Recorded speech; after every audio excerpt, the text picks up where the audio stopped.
You are now relearning economics.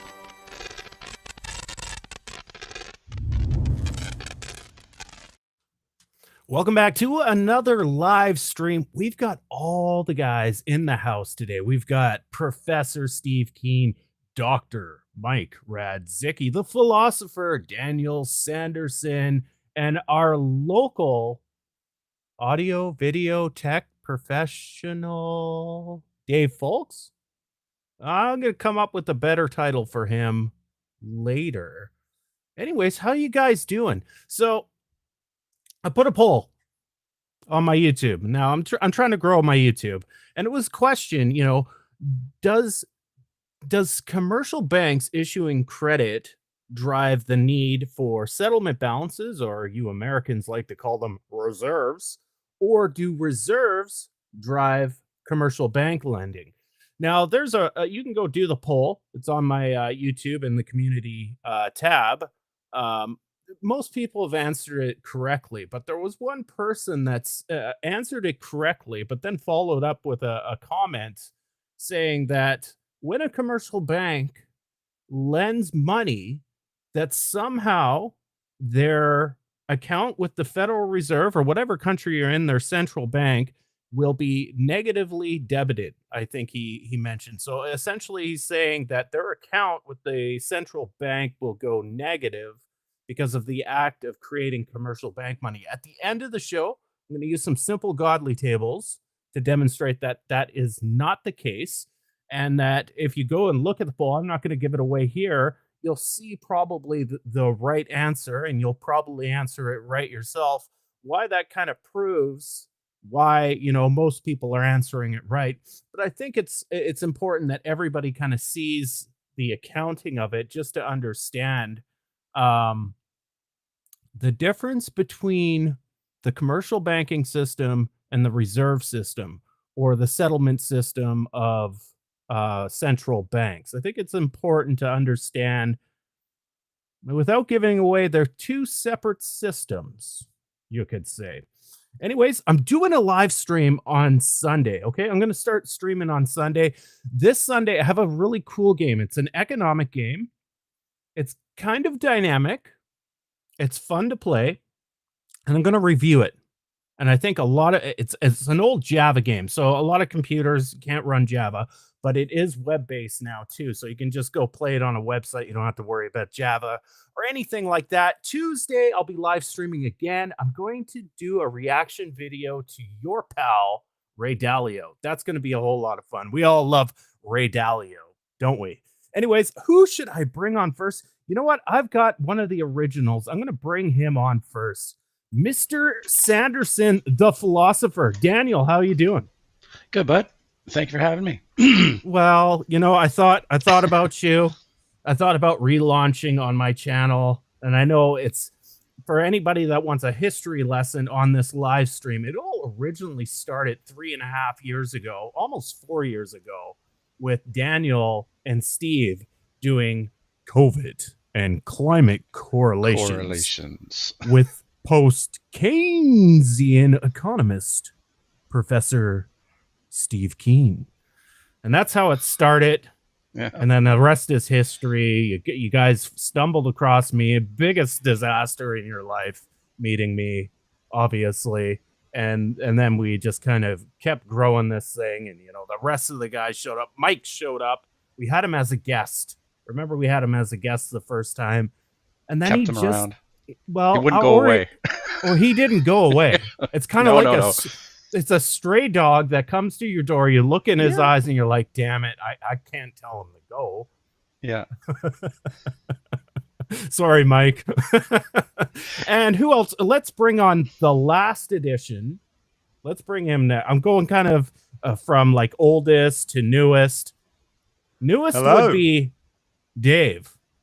The odd one out, it seems. Like you kind of doxed me. My day job's video, but the rest of my job is supposed to be taking the piss out of economists, which I'd like to make my full-time job, which I do on Substack.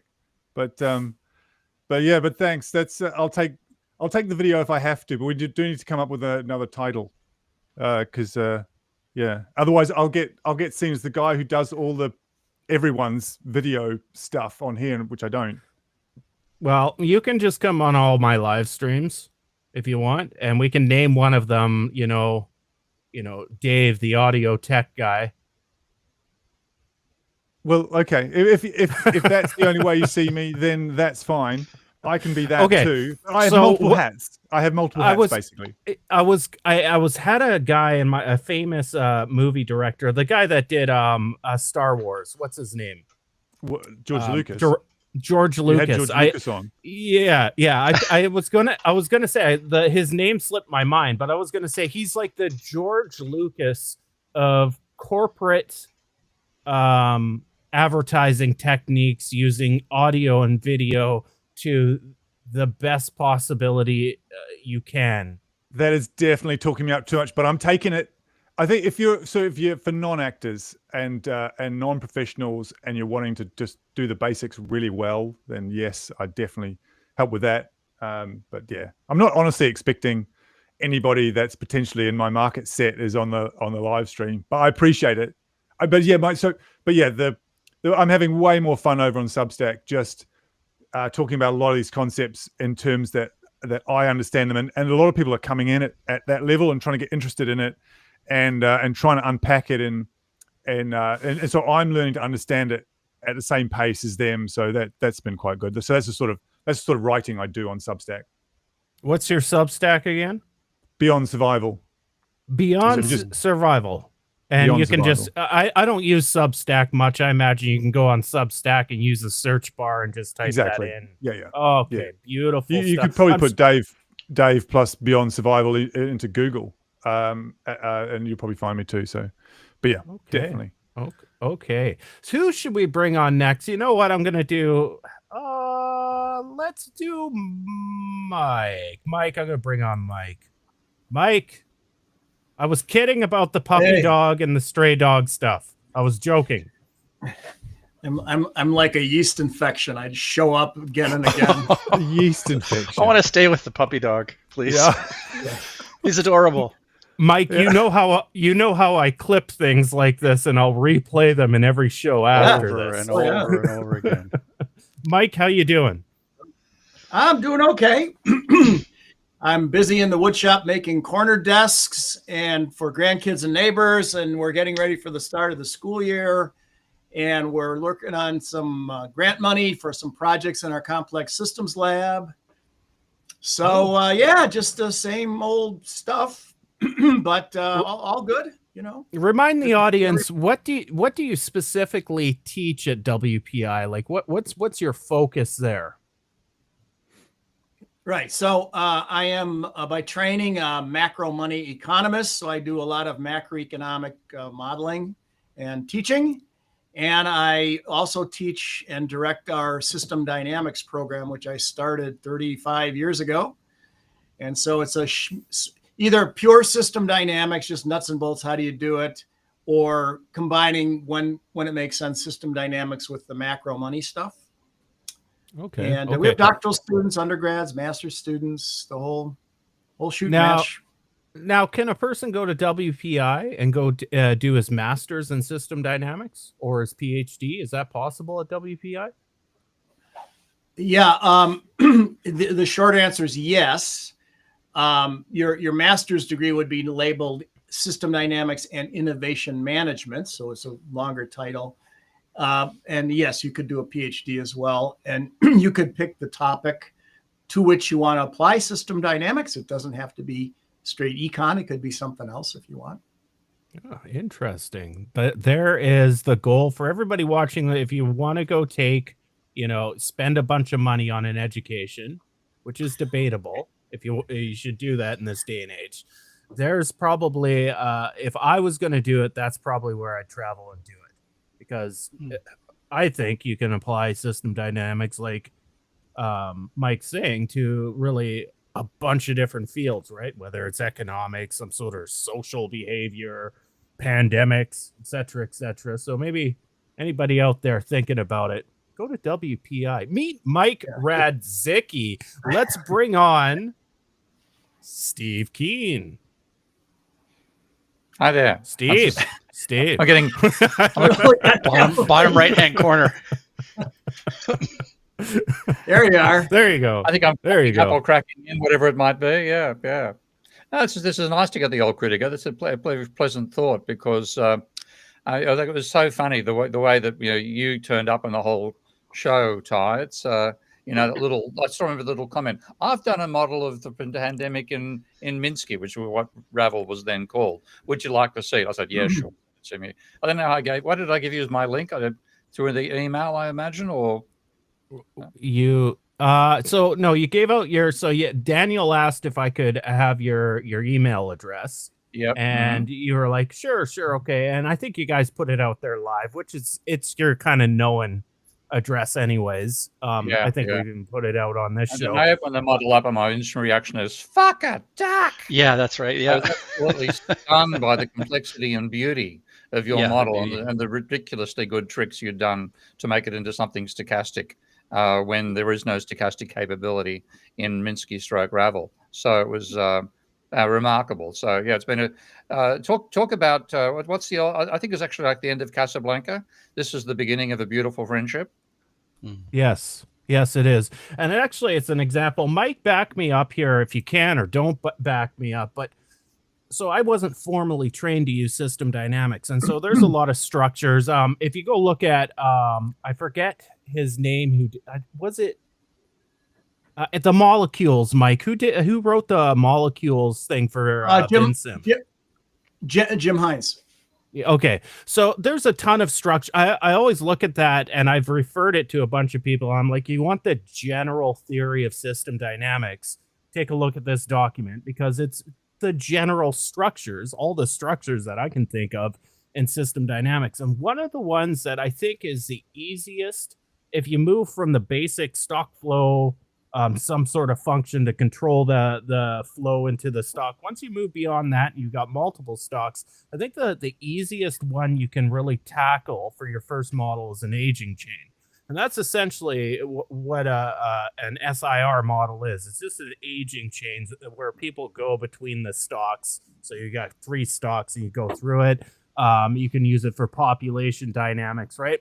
And so interestingly enough, in retrospect, I realized that was one of the structures that really got me into system dynamics, where you can, it's almost a linear, so it's a non-linear model, but it's a linear layout if you look at it like in a visual sense. So your mind can okay, so these are multiple stocks, they're moving in and out of each other, and that model specifically is very mutually exclusive. You're in one stock, you're in another stock, right? And so it was a structure that really helped me, understand system dynamic modeling. I don't know, Mike, you've had so many students, over your career. Have you ever experienced somebody else have that, revolution with an aging chain and be like, okay, now I get it?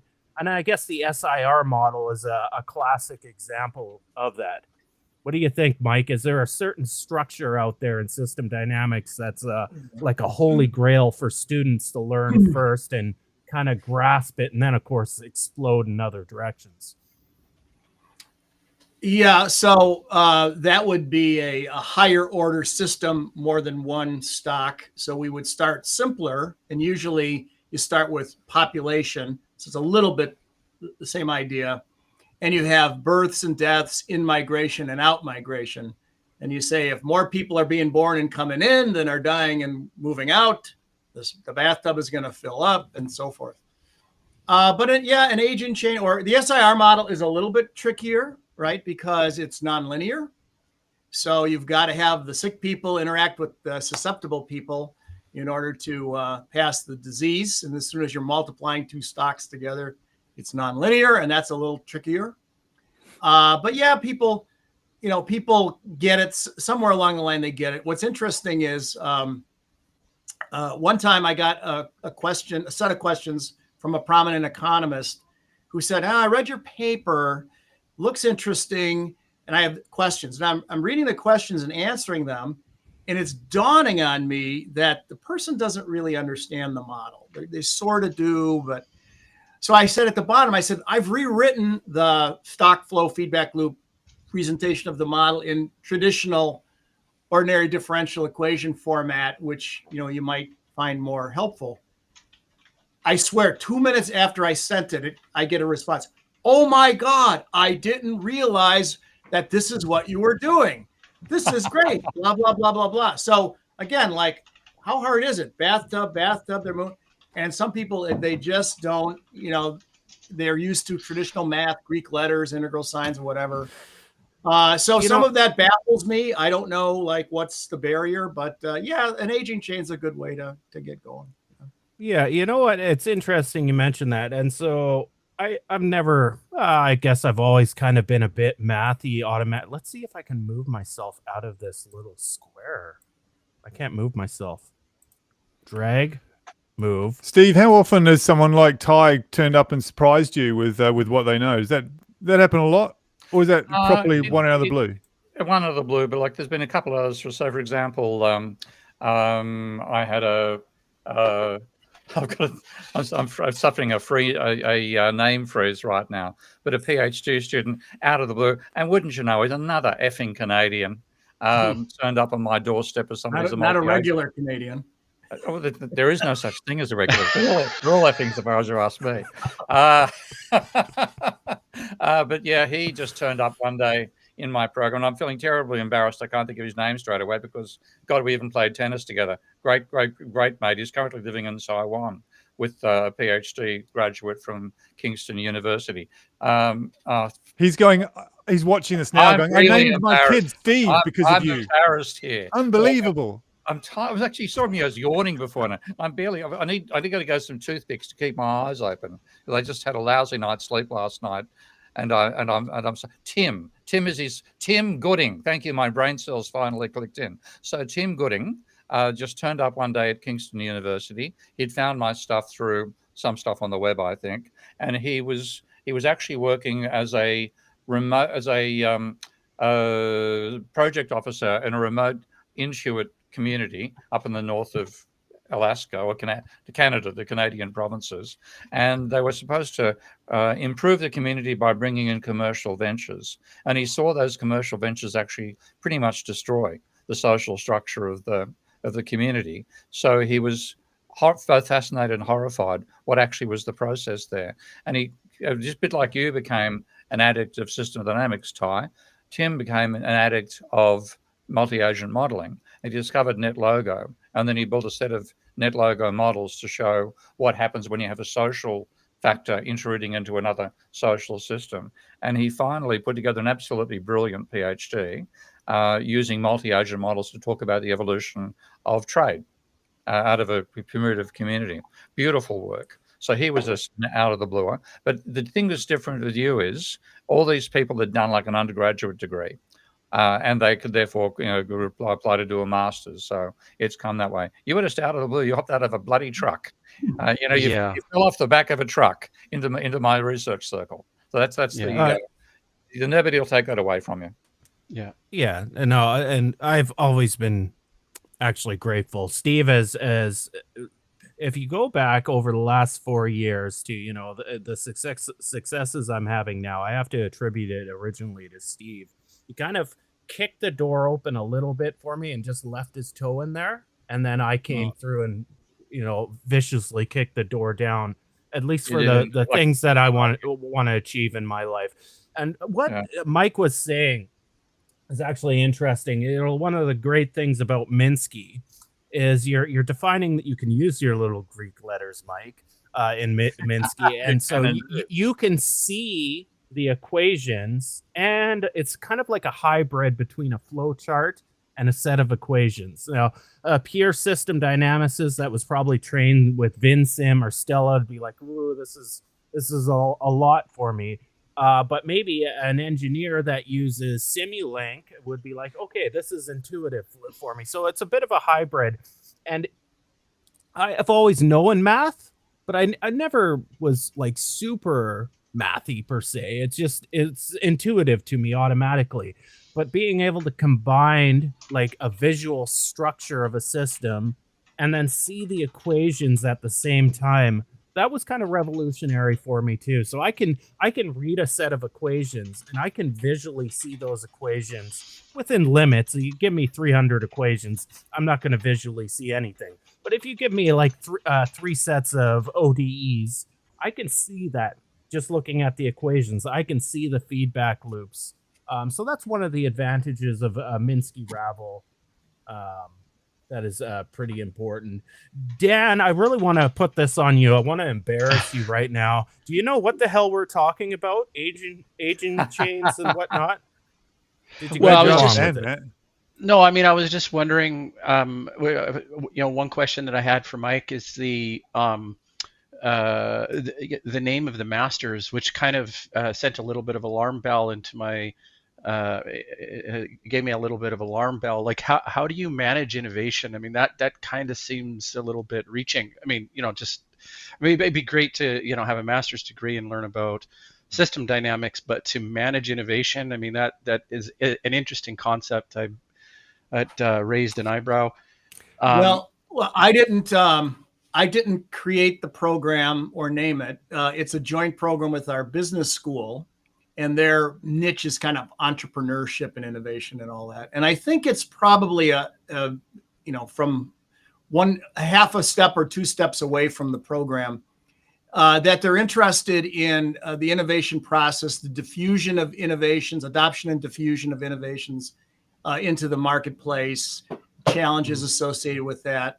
I know if you circle back to heterodox economics, to institutional economics, the big driver of change is the struggle between the ceremonial or old way of doing something and the new technological way of doing something, right? And so you have the old versus the new way of doing things. Would be an example of a barrier to the adoption of or management of innovations. You get into early adopters. Do you really want to be the first person to take the new vaccine, or do you want to wait a few months and watch? You know what I'm saying? So that you get other people like they want it the second the new iPhone comes off the press. They want the first one, and what have you. So there's a whole lot of stuff going on there with the adoption and diffusion and management of innovations and technological advancement. It seems to be a pattern with governments that they want to get into innovation and sponsor innovation. But the broader term that seems to be more descriptive of business is risk. So I'm assuming that your business program focuses on risk, and especially risk across time cycles and with various different unfolding of technology. Like, I mean, trying to assess risk with the new LLM paradigm is difficult because the bar keeps changing in terms of technology. Yeah, and of course there's as Lord Keynes and others have told us repeadedly. Not me. Not me. I'm not Lord Keynes. If anybody's confused, Maybe Lord Keynes. There's a difference between risk and uncertainty, right? So risk, you can attach a probability distribution like an actuary to the risk that you're going to crash your car, that your house is going to burn down or be flooded or something. And they use data to, various techniques to arrive at the risk and hence your premium that you pay. But uncertainty, as now we're talking animal spirits and all the stuff that Keynes and others discussed. And that's a whole different can of worms. And I think some of the innovation stuff is probably in the uncertainty. Animal uncertainty. What's that all about? Animal spirits. So that's the spontaneous urge to action rather than inaction. So you're optimistic if you have animal spirits, and you're going to go ahead and invest in that new line of equipment. It's not going to be on board and running for a year and a half, but you just believe you're going to sell the widgets you make with that new line of equipment. If animal spirits disappear, if you're pessimistic, you pump the brakes on that new line of equipment or the new manufacturing facility or or whatever, because they're fundamentally So Dave asks if you can model it, and Steve, that's one of his basis on his PhD thesis. So he's kind of uses it from Minsky's perspective, and I've empirically tested this. Is firms in general, if we talk about firms, they become euphoric as profits rise over time. The good times are never going to end. I'm going to invest more than my profits, and I'm speaking about the individual firm here. And I'll invest because, wow, look at my profits are going up. I'm going to continue this. And of course, in that scenario, ultimately, now you're layering on debt, and there's a cost of that debt, and the cost of that debt changes for whatever reason. Central bank interest rate changes. You can run into the post-Keynesian version of malinvestment. I know the Austrians like to say that capital, you're investing in worse and worse capital, but I can't find, in all my research, I cannot find that in the aggregate. Even look at the .com bubble. Was no malinvestment in the internet. So collectively, we just adjusted the way we use that new technology. So all these reseller sites came out, and it was a huge bust. But we moved those servers to other more fruitful things like MySpace and Twitter, and we found a productive. Yeah, so I found on the aggregate there's never been any malinvestment. But go ahead, Dave. What were you going to say? Oh, I was just thinking, what's your instinct about that? If that's because I'm sure you're not modeling it, so it's just an opinion. But where we're at with the whole AI hype cycle and the investment, because that seems to be getting very frothy and ridiculous. So I've always said, unless AI starts eating food and consuming the things that humans do, there's a limitation to how much AI can do, because we are the ones that are consuming what it produces. If we don't have the income because we don't have the jobs, because AI is doing the job, we don't have the income to buy what it produces. So there's I totally see that. No, I meant the investment cycle. That same as the .com boom or bubble. Yeah. So another thing, I brought this up with somebody. We could see some loose parallels to the Great Depression. So during the early 20s, we had the revolution of the Model T, the automobile, right? And that was true productive growth in the economy. But that kind of petered out in the mid-20s. So there was a shift, and along with the Coolidge surplus policy that he initiated, there was a shift. Okay, we had all this investment going into a productive resource. Commercial banks and financiers stepped in and started issuing margin debt. So now, instead of investing in the real productive part of the economy, like actual Model Ts, we started investing in, let's say, financial derivatives of the Model T and stock financial assets, right? And of course, that fucking blew up in 1930s. Right. And we could see that parallel now. So we're having this AI boom, and it's subjective to say what it's really doing for us productively. I'll say, like, for me and like Doug, when like AI is our assistant, I'd say it's like 5 PhD students we don't have to hire. So there's a real productive gain. But the problem is unless AI takes over the world and we end up living in the Matrix, which I don't think is really plausible at this point, you come to a market saturation. The best AI is going to do, and that's it. We'll use it, but there's still going to be that euphoric investment feeling throughout the economy. And that's when the financiers step in and they say, well, look, we've got these financial products now, derivatives of our past real successes. And so now you can start investing in them, and maybe they lower the barriers to investment. So i.e. margin debt or lower interest rates or different financial products where people that don't necessarily belong in that because their income level's too low and it's too risky end up getting into that. And of course that sets up a huge bubble that can pop, right? So there is an argument that we're in the stages of the next Great Depression, but I don't want to sound like a Jesse Ventura here and a conspiracy theorist, right? I don't want to sound that, but that is a possibility. Or the other possibility is that we just reach market saturation with AI, and it actually smooths out the business cycle. It could be an automatic stabilizer, right? Where Oh, really? No, I hadn't heard that. So yeah. you can think about the underlying business cycle. It involves humans and labor, right? So maybe we get to a point where the business, we're in a slump, right? And there's people that are without jobs. Maybe AI becomes a stabilizer where maybe it helps create job programs. So it's creating productive work. Maybe it's smart enough to say, okay, well, these are the productive areas that we can actually employ these idle resources, humans, I should just say humans, right? And it could be a smoothing effect on the business cycle. Now that's on the other extreme. Have you read some Schumpeter? Have you read Schumpeter's theory of economic development? I've read one of his papers, but not that one. Okay, that's one for you to read, because what you're talking about is something that I think Schumpeter handled better than anybody. And this is actually fundamentally it's his PhD thesis. And it's a very short book, actually. It's only about 150 pages. So the theory of I think it's called the theory of economic development. I'll look up the actual reference and give it to you. But what he did in that was give a verbal explanation for cycles based on both finance and innovation.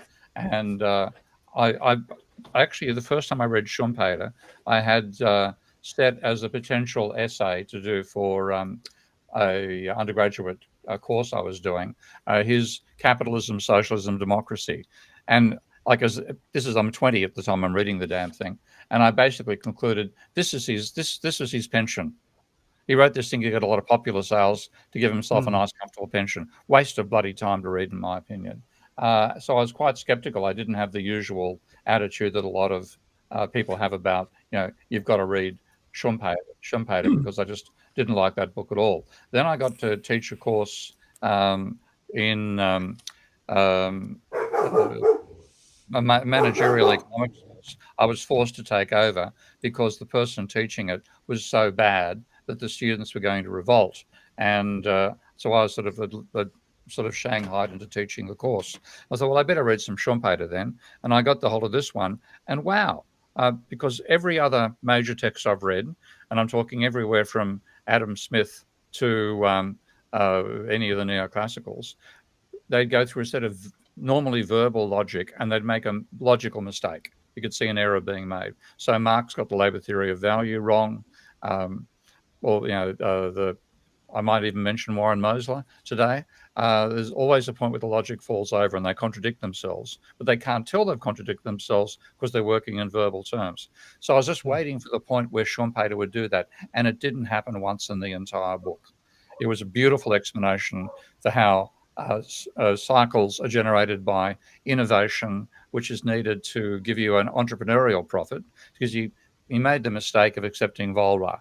Schumpeter was intimidated by people who could do mathematics, so he took Walras seriously. But he said in Walrasian general equilibrium, there is no profit, which by what he meant, profit over and above the normal rate of return economists talk about. So he said to get a profit, you've got to have a discontinuous change. And that form means you have to have some form of technology, which is going to give you a discontinuous jump in profitability. And that would be, he gave it about 6 different ways it could happen. So you can reduce the cost of production, you can produce a new product, you can cause mergers and so on. But he said to do that, he assumed that, and this is the way you should use assumptions, he assumed that there was, all the economy was fully employed. So there were no spare resources lying around. And he also assumed that the entrepreneur had no money. Now, believe me, I know what that assumption feels like, okay? It's not okay, but you got no money. You got an idea. How the hell are you going to turn it into a product? You've got to borrow from a bank. And then at that point, he said, when you borrow from the bank creates money. It's endogenous money logic. And so that's very, very powerful in that particular book. And then once you've borrowed the money, you can then buy resources away from existing businesses, because there are no free resources to take off. Of course, there are in the real world. So what Schumpeter is doing in his assumptions is making it harder for himself to actually complete his whole model. So you buy these resources. That means you bid up prices, you bid up wage costs, you bid up cost of renting capital and so on. And therefore you borrowed the money, so your staff are spending the money in the economy. So there's a boom going on. But then when the technology comes out, it undercuts the existing technology. So suddenly you get a negative coming out of that, and that causes a slump in the rest of the economy. So you get a genuine explanation for cycles driven by innovation, and in that sense, fundamentally about uncertainty as well. So this is an economist who did know what he's talking about. And one of the nice little lines, I'll finish this little rave with Schumpeter's self-description. He said his ambition was to be the world's greatest lover, the world's greatest horse rider, and the world's greatest economist. And then in his retirement, he said, I never really did understand horses. Modest. Yeah, it's good. Good story. I saw your I saw your paper or your article, should I say, on Steve's debate with Richard Werner, which I'm just wondering if anyone's unfamiliar with that in the chat, and what, because it's related to this, and how much influence Schumpeter had on that particular outlook for you, if he's that one big influence there on. No, he was more somebody that I discovered after it already real, but I was appreciated the fact that he was aware of it. So, like, in a sense, my understanding of endogenous money came out of, in general, the same sort of the post-Keynesian milieu that Mike and I are both part of, and that's a common perspective there. But really, beginning to understand endogenous money began with Basil Moore, with his 79 paper on the endogenous money stock. And then when I was working at the University of New South Wales, starting in 87 through about 93, Basil came out and gave a lecture, and one of the world's great lovely human beings, a great gentleman. So I discovered then in the post after all that stuff, then I read Schumpeter, 10, 20 years later, and so but Schumpeter fitted into my overall framework in a way that I didn't expect. Django Geek's asking that. The big question: did you debate Richard Werner? Or it was a Twitter chat, really, wasn't it? Like for Richard's work on how private banks create money is excellent. Yeah, you're actually very close in many ways. Yeah, we are. Yes. Like, and we've been gone out to dinner together and had conversations and stuff like that. So I'll always have respect for him on his work on private banking. He knows what he's talking about, and he's done some very innovative research. So, for example, he went to prove that banks create money. He made an arrangement with a small German bank to go along and create a loan. And then he said, what actually happens with the loan creation? The deposit turns up. There's no change to the reserves. So he's actually empirically encoding the timestamps of when different actions were done in a computer system to show that it is the case that loans create deposits and they don't change reserves. They don't rely upon reserves. So extremely important work, very well done. Is he responsible for that admission by banks, including the BOE, or not? No, the whole. I mean, the BOEs are a fascinating thing. I first got in touch with the Bank of England staff who are non-orthodox thinkers in, I think, about 2008 or 2009. I've forgotten how I got on an invitation, but I came and spoke with researchers at the Bank of England, and already at that stage there were a number of them who were aware of endogenous money, and they were sort of pushed into a back corner in the back of the research office. But when the financial crisis struck, suddenly they were the ones walking around being cocky. We told you this was coming, boys. You neoclassical sorts, your DSG models did not see it coming. Hello, Steve. I've forgotten his surname, but there's a guy, Steve, who's a very neoclassical modeler in the Bank of England, and he gave me a warm shoulder, then a cold shoulder at various times. But he gave me the evidence that I wanted for a particular statement that all these neoclassical economists, including Ben Bernanke, told their politicians that 2008 was going to be a fabulous year. Okay? And then the politician would go out and sit in front and say, thanks to my leadership, the economy is going to do really well next year. And then, holy shit, it all falls apart in August. What the hell's going on? So they go and take those economists into a back alley and bash the shit out of them.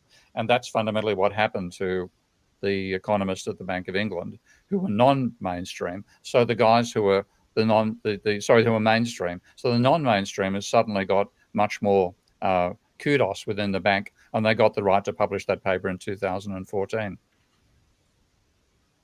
Here's a question. Algorithm says, and he's questioning it. No economic cycles without innovation. Steve, You Mike, want to any answer that one, opinions Ty? on that?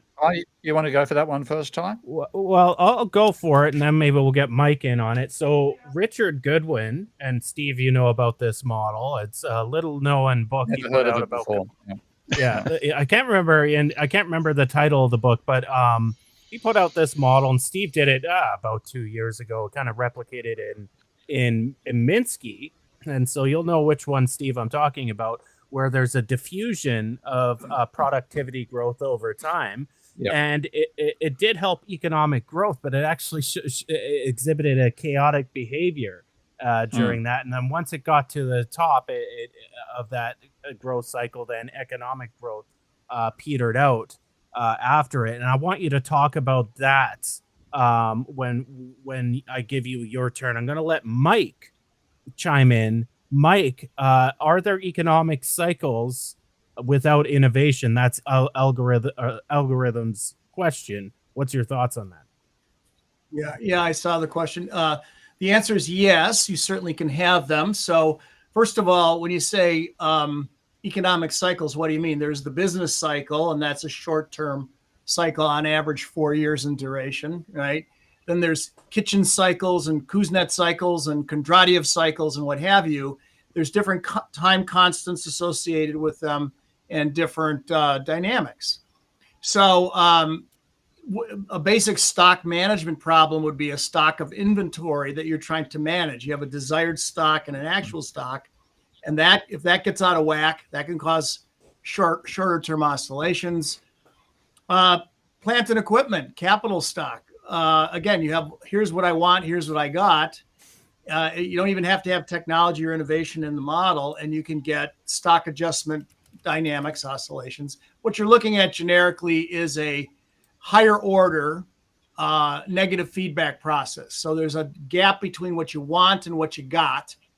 And to close the gap, you need corrective action, but that corrective action is delayed. So by the time it arrives, you got too much or too little, and the system is adjusting to try and hit the target.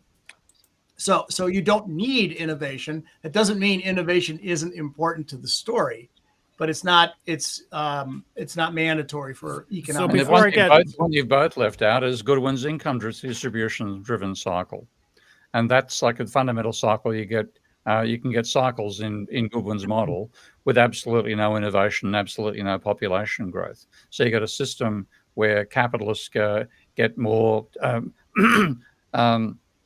Get a higher share of the profits, so they invest more, the economy grows more rapidly, employment grows, rising employment lets workers demand wage rises. There's wage rises cut into profits because you have a two-class system. So rising wages share of GDP means a falling capitalist share. That then gives you investment falls. Goodwin assumed that capitalists invest all their profits. So if they get a lower level of share of profit than they expect at the peak of the cycle, they stop investing. And the decline in investing means that employment starts to fall, so wages finally fall. So that's the ultimate cycle in capitalism, I think. The income distribution struggle between workers and capitalists, and that doesn't require. Sorry, I didn't mean to interrupt. I believe that's Goodwin just took the Latka-Volterra predator-prey model and kind of renamed it. No, you got to give you more background there. He actually discovered it in chapter 25 of Marx. You aware of that or not? Okay. No, okay. No. Anyway, that was my mental model. I'm not sure where I got that from. It's a complicated story. Goodwin was a Marxist. Okay. And I don't mean somebody who went down, painting slogans on walls and marching and stuff like that. He was a genuine intellectual Marxist, and that meant he got a job in America, but he pretty quickly got kicked out of there. So he went to Italy instead to do the final years of his research. But having read Marx, he read a model. I'll put it up in the chat in a short while. A verbal model that Marx just suddenly leaped into in chapter 25 of Volume 1 of Capital. And in Volume 1 of Capital, Marx deliberately assumed that there was that the wage was the subsistence wage. That was a deliberate decision. When you look at as I've read everything Marx ever wrote on economics, so I know what he's intending to do and tried to do and failed. But what he intended to do was to write 6 books, and Capital was only one of them. One of the others are going on wage labour, another was going to be on finance, another one on land ownership, and so on and so forth. But in the volume 1, he was going to say workers simply get the means of subsistence as a wage, and that explains where profit comes from. But out of the blue, this is the growth cycle model. Out of the blue, he suddenly says, but if wages rise above, if wages boom, effectively, that cuts back the desire to invest.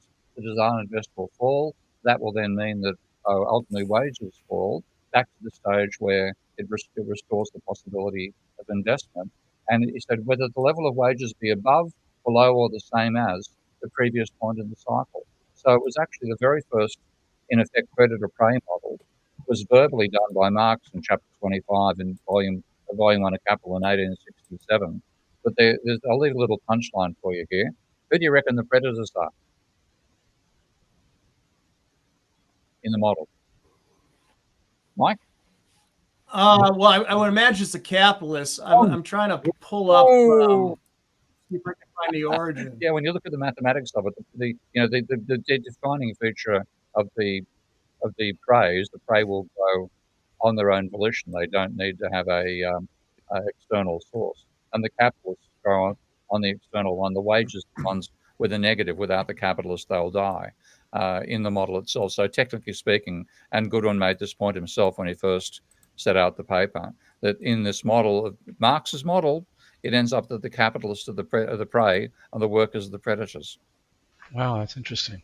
Well, it's an intellectual term, not an evocative term, isn't it? So, but what's the because I'm really interested in where this all impacts people's lives today and in the past. Excuse me a second, Tony. You've got to read some Marx. I'll send you my Marx thesis. Okay, keep going. Sorry. Where does the modelling? Where does inequality show up in the modelling as to what impact it has over the cycle, over the business cycle and the longer term cycle? Does inequality matter, if you see what I mean, in terms of system dynamics, and what does it do if it does matter? Yeah. So Steve, if in that specific model, Steve extended it to a third system state, and you can look at this empirically, and this is what I think really drives inequality is the growth of the financial sector, right? Yeah. So they're taking a larger. So you have the share of income per GDP, right? That is at 1 or 100, right? It doesn't expand or contract, right? And so households, have a share of that. Firms have a share of that, and non-productive firms, i.e. the financial sector, has a share. And there's been a great growth since the 1970s in the financial sector, their share of the income. Well, at the same time, we've seen a decline in the share of income per household, and hence you have now 2 parents working in a household, as opposed to pre-70s where 1 parent could work and support that household. And I think Steve would agree with me, and he can add on after I'm done talking, that might be the root of the inequality we see now in our current economy. But does it do anything other than, of course, affecting people socially in terms of their social mobility and so on? What does the modeling say over the long term is a problem, or can the entire system just stumble along with more and more inequality? Do you see what I mean? I don't think the system can stumble along with more inequality. We're looking at America as a good case study, and the political division it's causing in that country, right? So, and with political division, you have less and less efficient government over time to provide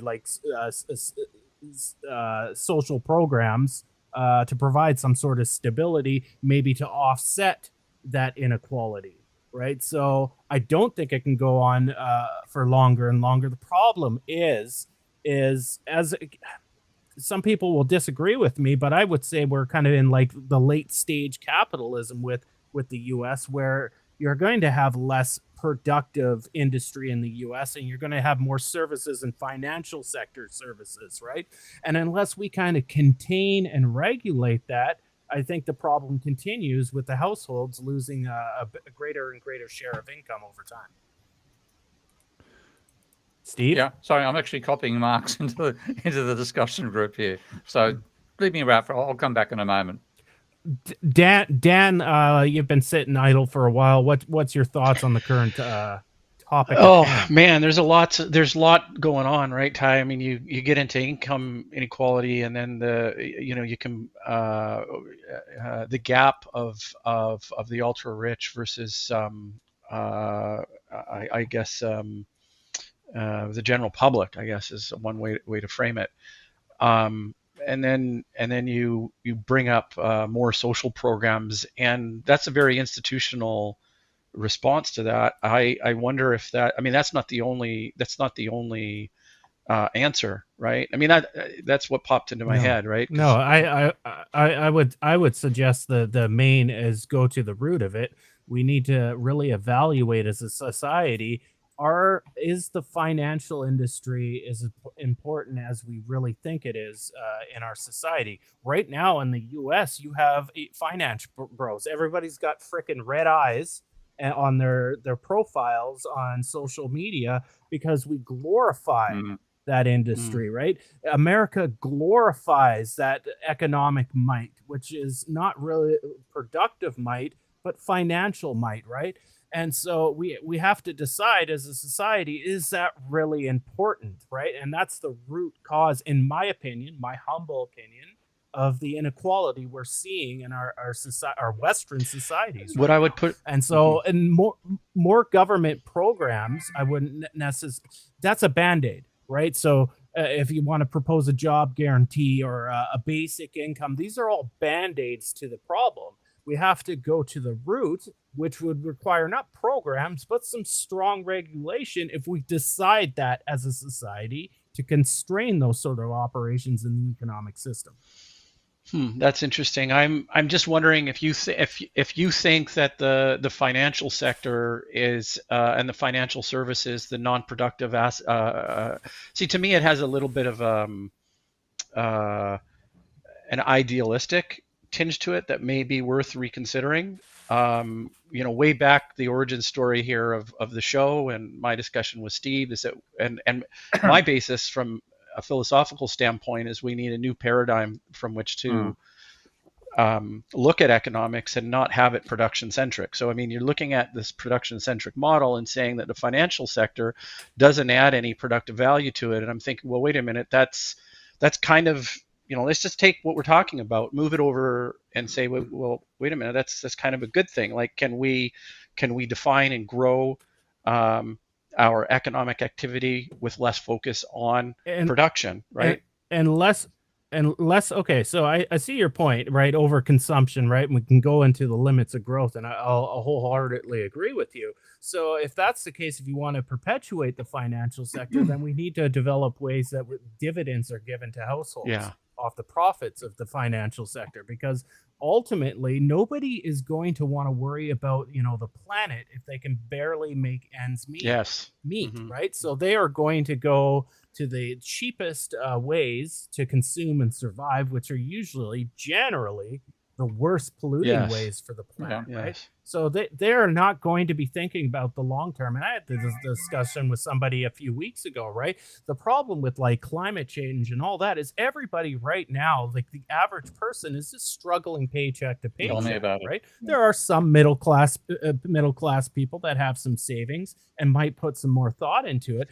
But until we address the average person's day-to-day living where they feel secure in their future, they're not going to think about the future of the collective planet. They're just going to think about their own future and just getting to tomorrow, right? So I don't disagree that, sure, okay, let's leverage the financial sector and pay dividends to the household so it benefits them.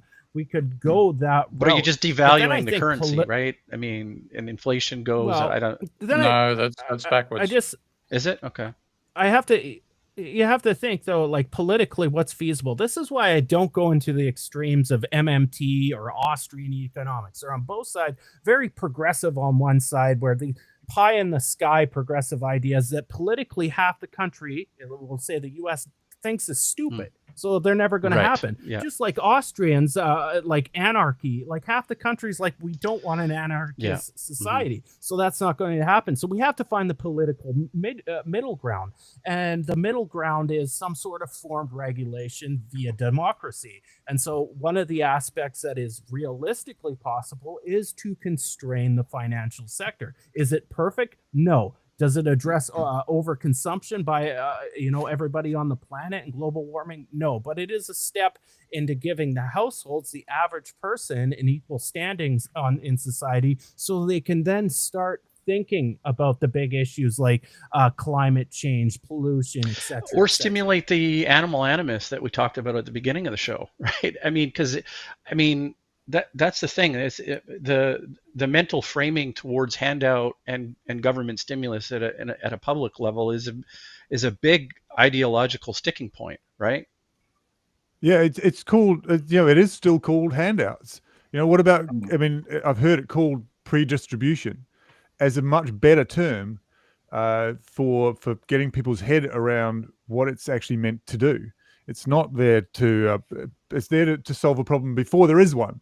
It's, not to help people once they're in struggle street. That makes no sense whatsoever. But I do like what the way Ty's framing that. That's very, very intuitive. Steve, can I just ask then if when you talk about production not being so front and center, isn't it the case that production as it's needed is still functioning perfectly adequately, whether or not it's in your country or not? It's more that the people employed by it are not as large as it was, so therefore it doesn't have the same clout from a labor point of view, but manufacturing itself just chugs along fine because of the automation that's happened over the last 40 years. Or you're saying it has actually reduced? So I remember I brought up the term, and this is controversial, is late stage capitalism. So yes, automation has reduced labor, but then of course the free market people will say, well, automation is providing new jobs and people will slowly transition. But late stage capitalism too is, if you look at it a country to country basis, we've shifted now this is controversial too. So America shifted their jobs to offshore, and we've seen the rise of third world countries and their middle class, right? So it's kind of a progressive, an evolution of economics. So you're correct. Production's just chugging along, but there are sections, regions of the world where they're starting to lose, workers are starting to lose the share of that production, right? And you see it a lot in late stage capitalist countries, i.e. Canada, United States, UK, and you're seeing in third world countries a bump in the middle class, right? Now, that doesn't mean it lasts forever, and they'll encounter the same problems in the future as well. But a big part of that is, the stages of capitalism itself, right? Yeah, so that's... I think that's where the paradigm shift for me. I'm not really understanding how we continue with any kind of semblance of the system we've got, where you can shrink a labor pool but keep the manufacturing and the system in place. It's still manufacturing all of the stuff and more with less labor, but we're still saying that you're meant to get your value through selling your labor. Like, on its own, that makes no sense. I mean, of course, in aggregate, you could say, well, we're creating more jobs elsewhere. But what I mean is the drive is to continually shrink and pressure labor down, if you see what I mean. So if we look at it, in the works of the limits to growth, there's the business as usual, and we could suggest we're going to head towards that, and it's a total collapse of society. But what I think is plausible is that, and we're kind of seeing that in population dynamics right now, is that we might hit some sort of, I won't say equilibrium, I'll say dynamic equilibrium. There's some sort of loose, steady state in the system where we just kind of, all things equal, we just find that perfect level of production sustainably, and population growth and labor and income. However, I would suggest that we've already exceeded that stable dynamic equilibrium, and we are going to go downhill at some point. I can't see us at our current level. It's not sustainable unless Elon Musk can send rockets to Mars and the moon to extract resources and bring them back. It's probably not a Yes, let's not put all our eggs in that basket. Just to. I don't know. I enjoy scrambled eggs. They will be, but yeah. But there's a comment there from Tony from Tony Wilson about Musk and his 29 billion bonus today, and of course that's in shares. It's not actually a pile of cash, but nonetheless, someone did actually mathematically kind of back of envelope model this, saying that the average person who earns like 50K compared to just Musk, it's literally the size of a flea versus the size of Mount Everest, which is ridiculous. They're converted obviously to measurements, but it's like that gives you some idea of the scale. I think it's really hard to picture when people talk about inequality, the off the scale ness of it. This is the thing about our own perceptions of inequality pale to the actual scale of it, because most of our own personal circle doesn't include billionaires. But when you occasionally brush across that group and you realize the scale of the accumulation of wealth they've got, and I've been to dinner organized by Soros held in the Opera House in Paris, which was booked out entirely, and the dinner included gold leaf on the dessert. So the level of ostentatiousness that exists, I think you've got to read the Great Gatsby to have any idea of how extreme that can get. That's of course set back in the 1920s. But the scale of inequality it's off the scale compared to what most people's perceptions of it. And what that means is you get people who spend their time speculating on assets and ownership of assets rather than spending. And that's one of the many elements which that inequality undermines the actual success of capitalism. Well, also the economic activity that does exist then ends up catering more and more to the super wealthy and what their wants are, because they're a big chunk of the economy. So that's why you can't get your houses built for poor people, because who wants to sell it to somebody who can't afford to buy it in the first place? So you buy luxury accommodation and it becomes a placement game, not actually living there as well for a lot of the houses. Yeah. And I think all right. Everybody, make sure you hit the subscribe button and hit that notification bell too. I'm trying to grow this channel. We're doing good. I hit 3,000 subscribers last night, so things are moving in the right direction. I like it. But I'm going to move the topic along because I want to cover some other things. We can talk about the planet all day long. We'll do that next week, maybe. This paper, Steve, did you catch this paper that I got on screen? I just downloaded it, actually. Why didn't you put it up there? So tell me about it. So this researcher, and I didn't want to post it on Twitter. I've got, quite a following compared to him, and I didn't want to degrade somebody's hard work. I was wondering about that, it's hard to write a paper. Let's face it. And he built out a clever model, and I just didn't want to degrade it. But I'm going to tell you, I don't agree. I'm not amazed. I mean, for a start, fractional reserve banking mathematically exists, arithmetically exists, but it's not a system by which money is created. Give just apropos a certain discussion we had on Twitter a few weeks ago. Yeah, so I like I've said often in the past, I always just go straight to the equations of the model so I can see what's going on. It turns out, it was a DSGE model, and if you look in the abstract, because he lets some of his friction goes, he finds that there's endogenous behavior that happens, and so this is a bug.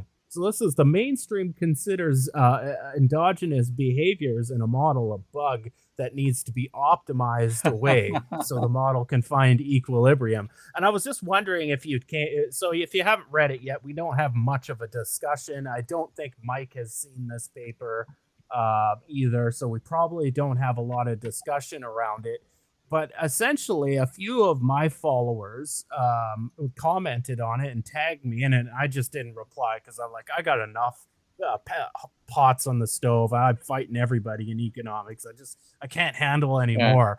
So I didn't reply. But they just question, okay, why did you title your paper "The Instability of Fractional Reserve Banking"? Because if you go on and read it in detail, he's actually talking about credit creation and doesn't really tie how fractional reserve banking is integrated within that. And so you kind of leave the reader with a conventional economic impression that reserves are driving credit creation. And I didn't want to go down that line.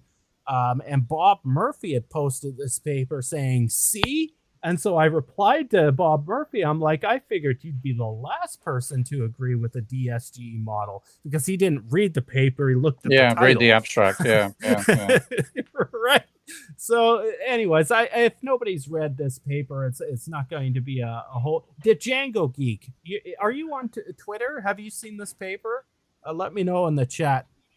But anyways, I read through the paper. He provides some new frictions. To his I love friction. Yes. Yeah. Much better than lubricants to have lots of friction. So he's managed to eliminate the endogenous behavior in his non-path dependent model, so to optimize so it goes into an equilibrium. And he found that if fractional reserve balances are not in equilibrium, it could cause some instability in his model, i.e. endogenous behavior. You know what, Steve, read this paper and we'll discuss it next week. Give it a read. It's not a long paper. Give it a read so we can break it down. I'm very happy here to tell you that I can't make next week because I'm going to be in Asia. So with great regret, I will have to delay reading that paper. I'm fine. We're going to do it so you're not here 2 weeks I'm away. Yeah. What about, I think I get back on the 27th of August, I think it is. So 3 weeks. Yeah. Mike is going to be teaching soon. Oh, by the way, Mike, if you can't make the Fridays, you can always hop on a Sunday if you're bored with me, and we can talk about system dynamics then. So I don't want you to feel left out because you got a real day job and you can't do the live stream anymore, right? So you're welcome to jump on with me anytime you want, Mike. The reason why we moved this live stream is kind of worked on Fridays a little bit better. But, actually, I spoke to Michael Hudson a couple of days ago. Michael's going to join us at some stage. He's happy to come on the show. So, not while I'm away, but saying about 3 or 4 weeks' time, give a bit of warning about it and have Michael on. One of the world's great human beings. So I did resurrect the Latka Volterra thing I was mentioning. You want to see it? Yeah, bring it up. Yeah, sure. Yeah. Okay, so hang on 1 second here. Select a table to your window. Can you see my screen? I'll bring it up. I'll bring it up. Hold on. There's a process. Okay, here we go. Yep. Oh boy, hang on. Okay, got it. Okay, so here's your Latka Volterra model in system dynamics, predator prey, and here's the Goodwin, one of his original sort of Marxist wage share models, sort of renamed a little bit here. That's what I was alluding to. And here's the negative loop that kind of Steve was describing, originated sort of with Marx, but it's so we got a second order negative feedback loop system here, so it's going to oscillate. And then I did want to just show I had a couple of other Goodwin models here. Here's his famous one that Steve extended. And you generated a trend in a cycle, right? And then his most recent one, where this was his Keynes, Marx, Schumpeter model, where he had the technology swarms and the Roessler chaos and all that stuff. That's the one I think I was describing out of his. Yeah, that last one there. I love that stuff, that complexity stuff. I don't know. I tried a few different techniques, Steve, to try to extend that model of his because it was the chaotic behavior. and that was the last model, Mike, you had showed there. I can't remember the name of that book. What was the name of that book he wrote? It had like 7 or 8 models in it, and it was all Marx complexity, synthesis. like I'll just bring it chaos. up. Hang on a sec. Yeah. That's a great book. It's a Goodwin was a shitty He was a writer. shitty Let's writer, just put that out there. Yeah.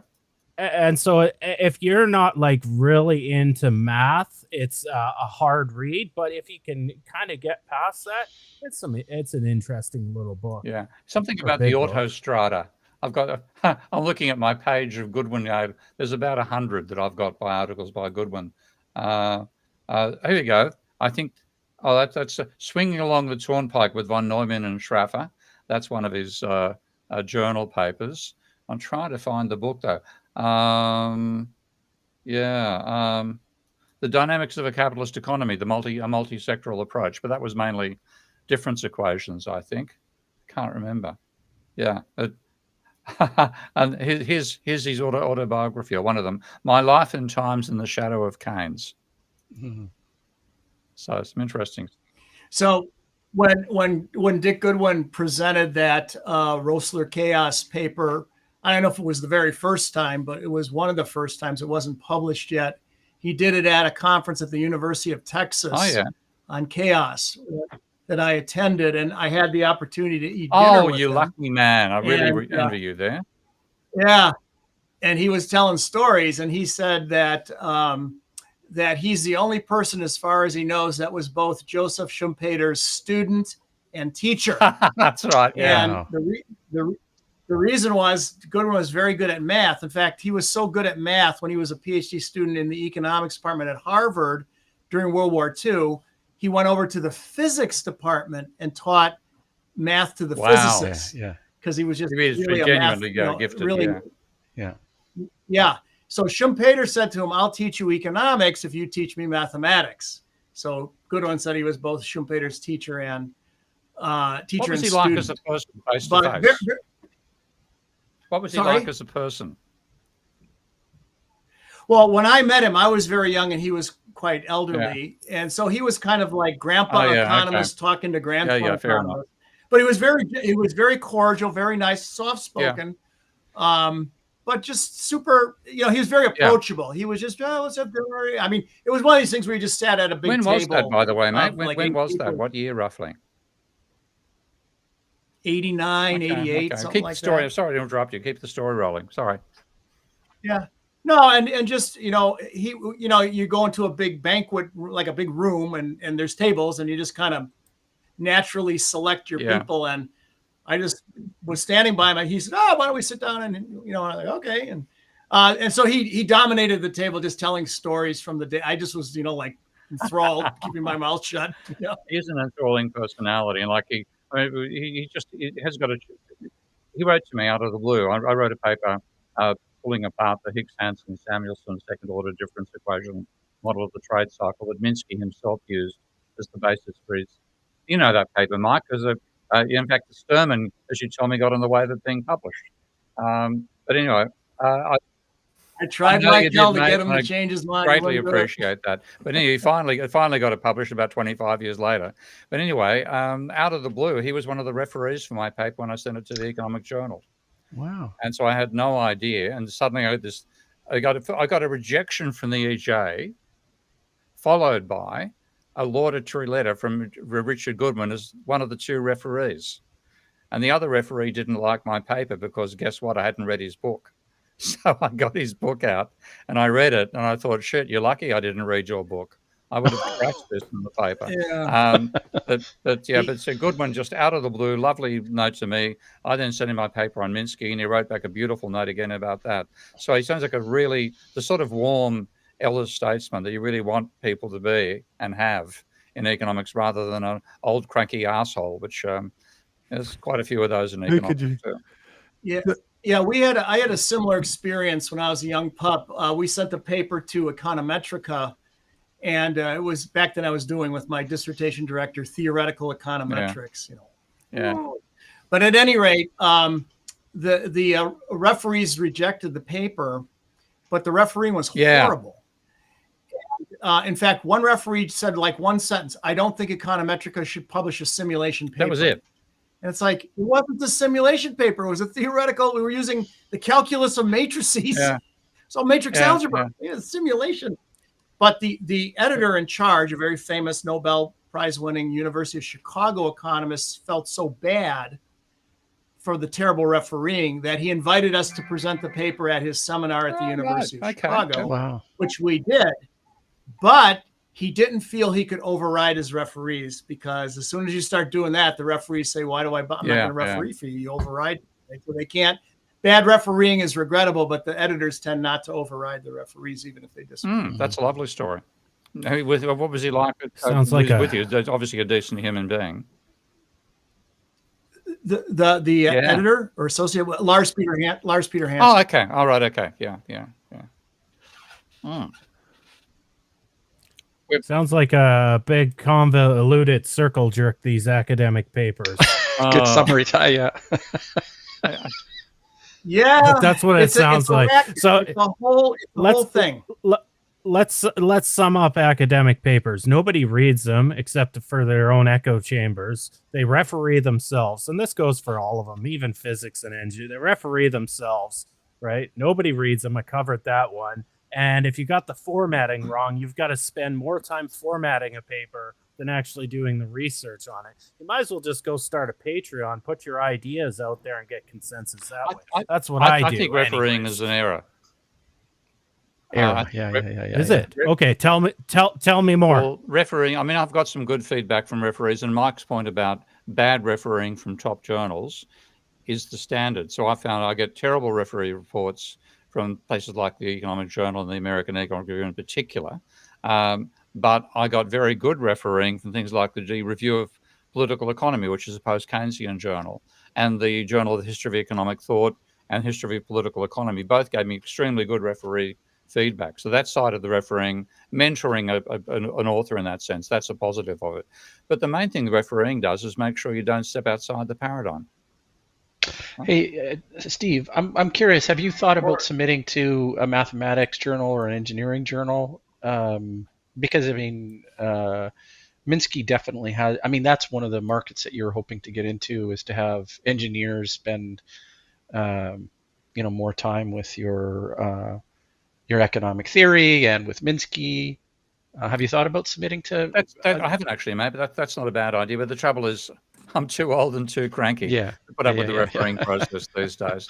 But yeah, you're right. I mean, because if you look at what journals used to be, they basically, the editor just published whatever he thought was interesting that he was sent, and the idea of refereeing, I think is it a post World War II experience? I'm not sure, but I think refereeing for journals only began after World War II on the scale that it is now anyway. And then what's come out of that is that, being in a referee journal is seen as a mark of quality. But we know that if you have a shift of paradigms going on, if you get reviewed by the old paradigm, you aren't going to get published. And the economic... Yeah, that's interesting, because it ends up becoming just a gatekeeping process for the orthodoxy. So how do you also the sort of, so the free-for-all kind of anarchy type thing, which you could have instead of it, which I mean, I might be more in favor of, because you get surprises more likely to come out. But is there not, I don't know, what's the argument? I'm trying to steel man the argument for referees, and I'm struggling. Rigor. It's an attempt to put rigor. And that, it's anonymous. Yeah. So you're supposed to get an anonymous it is useful when you are in a paradigm and you're a new arrival and you get feedback from people who understand what you're talking about. So that's the positive side of refereeing. But I think it's created a horrible monster, and particularly when you're refereeing for commercial journals that then restrict access to the papers, and everything is behind paywalls. Yeah. If the refereeing is good, then it's really helpful. When the referee is really saying, I'm trying to help this person make their paper better, then it is absolutely wonderful. That's why I make my doctoral students, we have a seminar on how to referee a paper.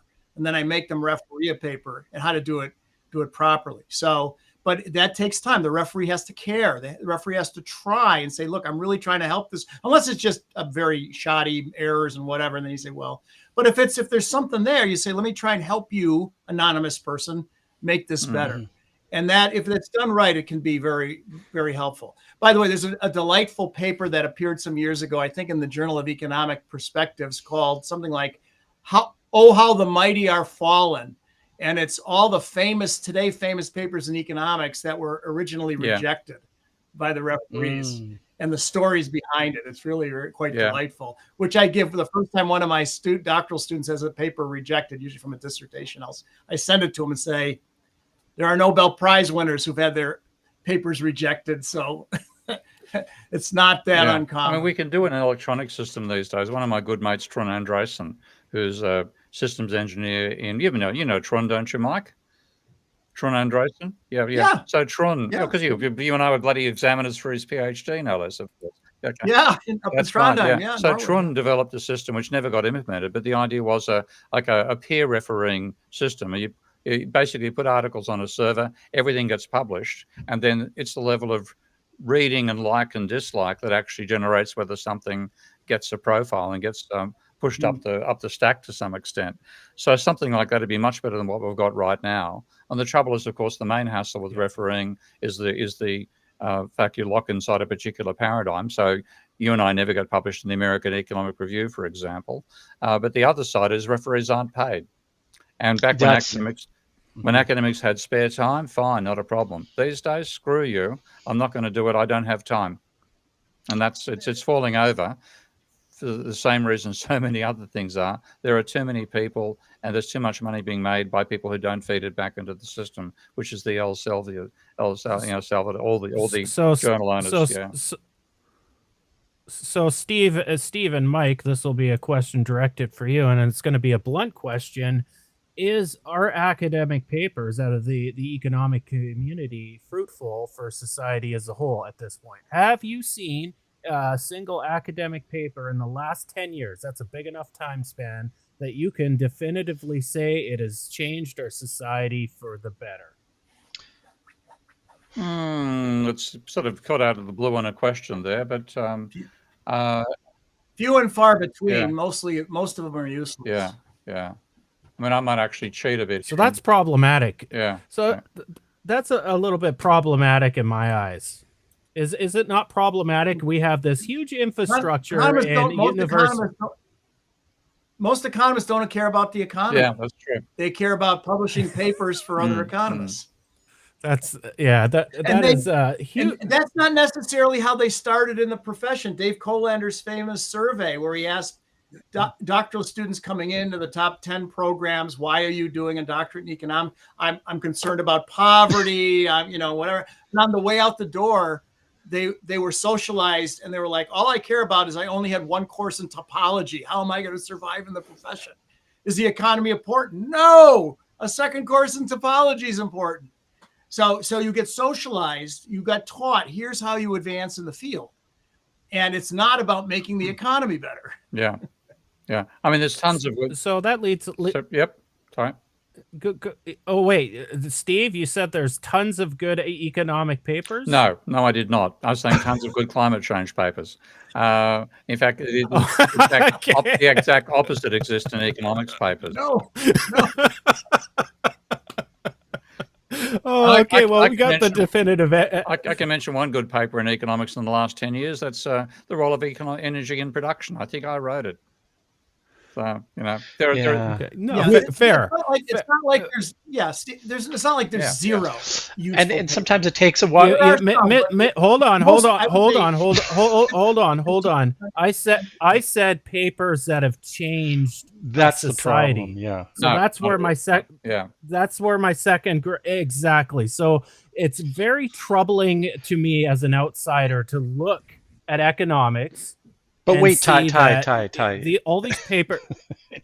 Sometimes it takes a while to receive it, and it's a soft science economics. So why don't we you could take something that has a predictive model to it, and even that, it takes a while for papers to be absorbed, and it doesn't negate the ability of good papers. Keynes said in the long run we're all dead, so I'm going to defer to that.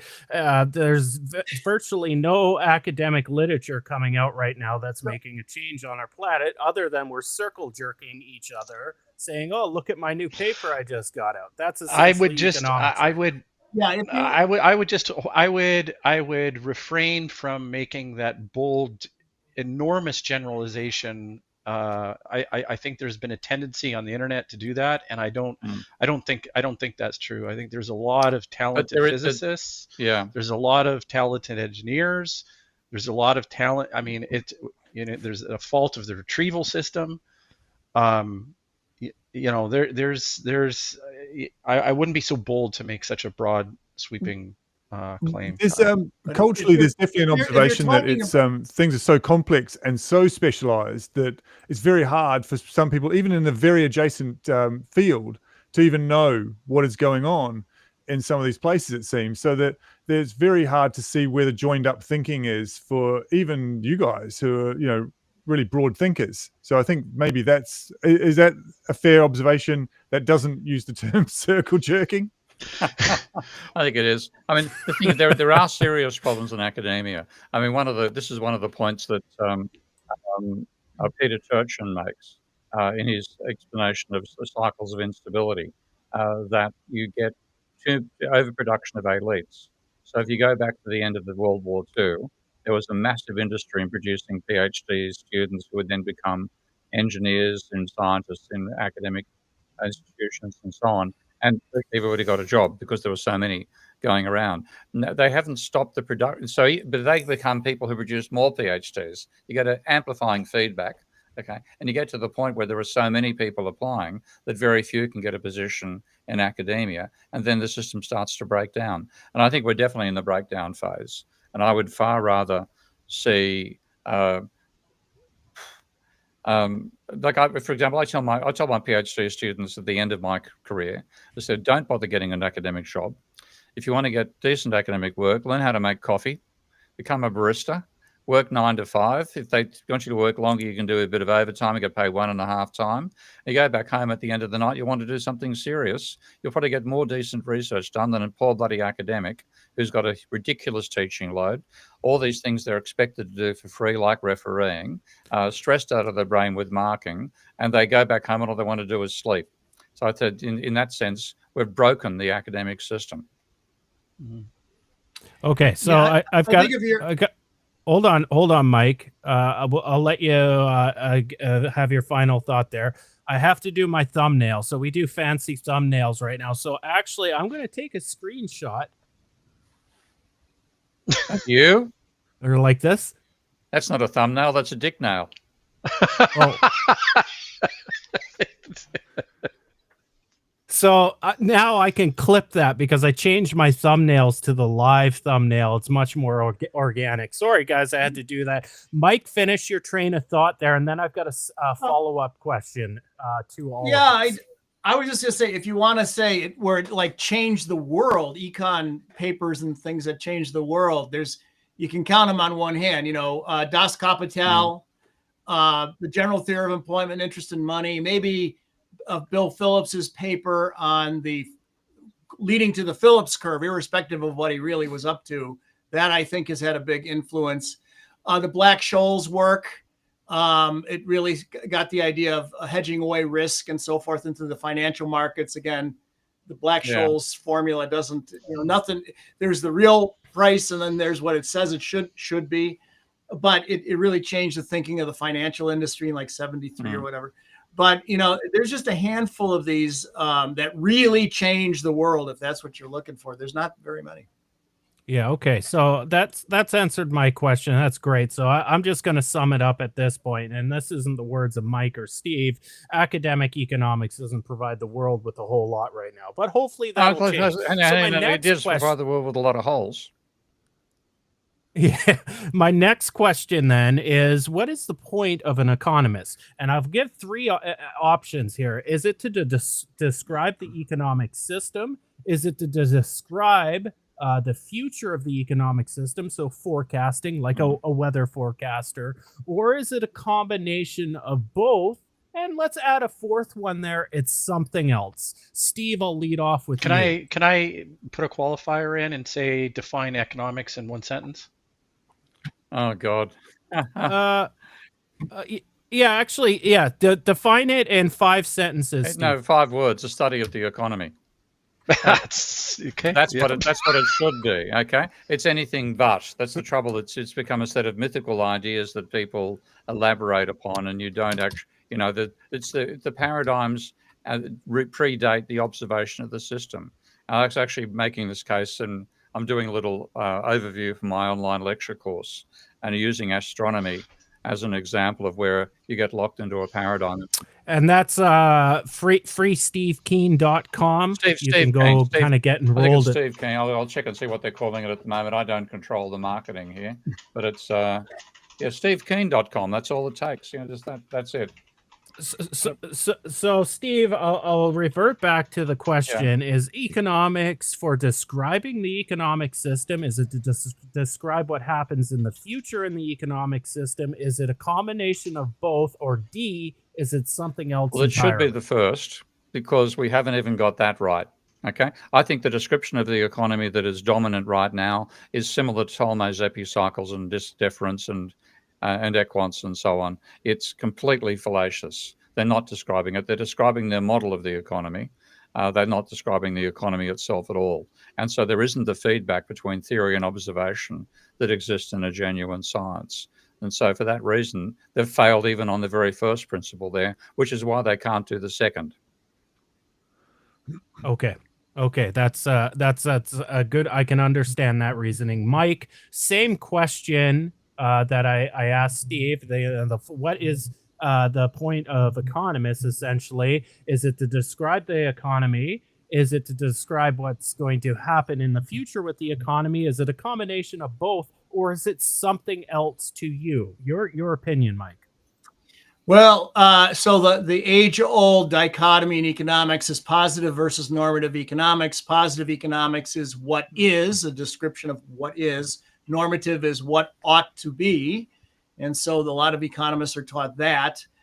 Forecasting, if you could really do it, why would you tell anybody? Let alone just put it all on black. Common sense, just become a trillionaire. And why are you?